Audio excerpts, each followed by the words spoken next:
тук My с name is вас. Manel El Shenawi. I'm Казвам ambassador се of Менел Egypt. Еншинели, I аз съм came here посланник last на May, so Египет. Извинете ме, съжалявам.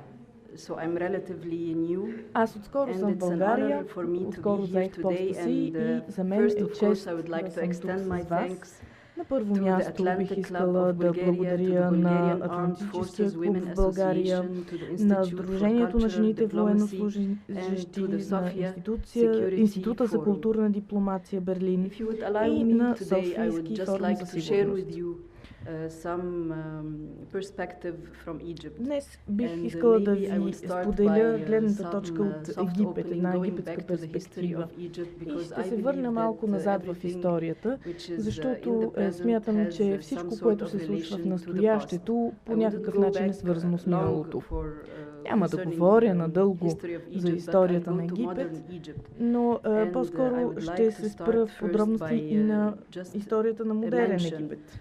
about Egypt На първо място pioneering female искам да and споделя feminist leader and nationalist, and thanks to лидера, her, пионер a и lot of advancement have been taking place пионер в concerning Египет, women in Egypt in the благодарение modern на history, която е especially in постигнат the голям early напредък в 20th модерната история на century. Египет, по-специално This в началото на lady is 20 called век. Hoda Sha'rawi.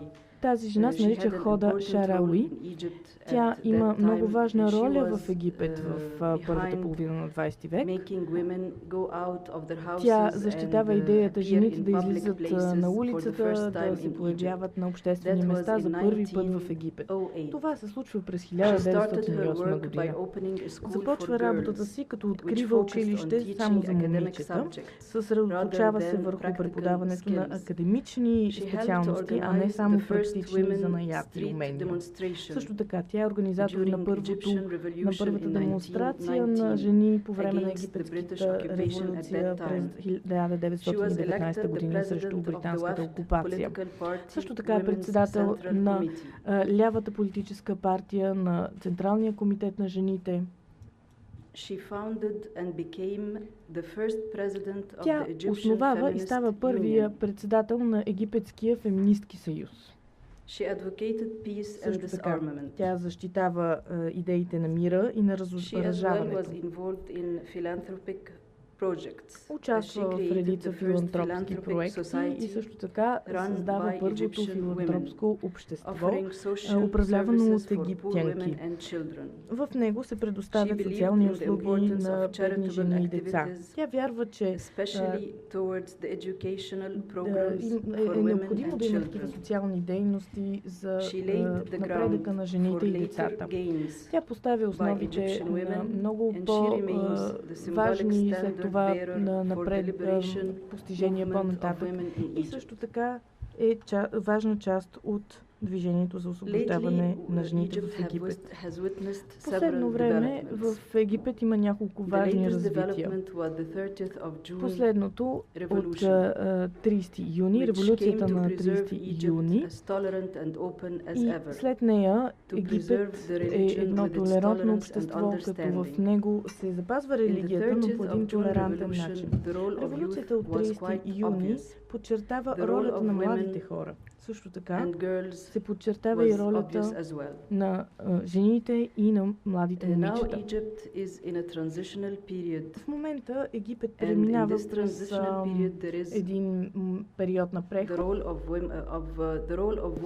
В този преход ролята на жените е много важна в редица сфери. Жените се опитват да се здобият с повече права в момента. Те участват активно в политическия процес днес. Това става чрез ролята на Комитета за измененията на Конституцията. В момента се провеждат дискусии за тези изменения и жените имат много важна роля в тях. Жените, участнички в Комитета за измененията на Конституцията, водят преговорите, свързани с участието на жените в политическото общество. Националният съвет на жените има водеща роля за измененията на Конституцията. И мога да ви кажа, че те гарантират за по-доброто представителство на жените в избирателните органи и също така пълна равнопоставеност между мъже и жени във всички области. Също така има предложение в Конституцията да има член, който да защитава жените от всякакъв вид насилие.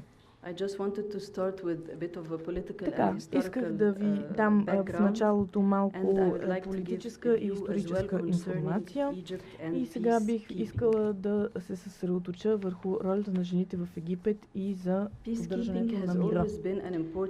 Поддържането на мира е много важен компонент от външната политика и стратегия на Египет. Египет винаги е бил активен в международните мисии за опазване на мира още от 1960 година в войната в Конго.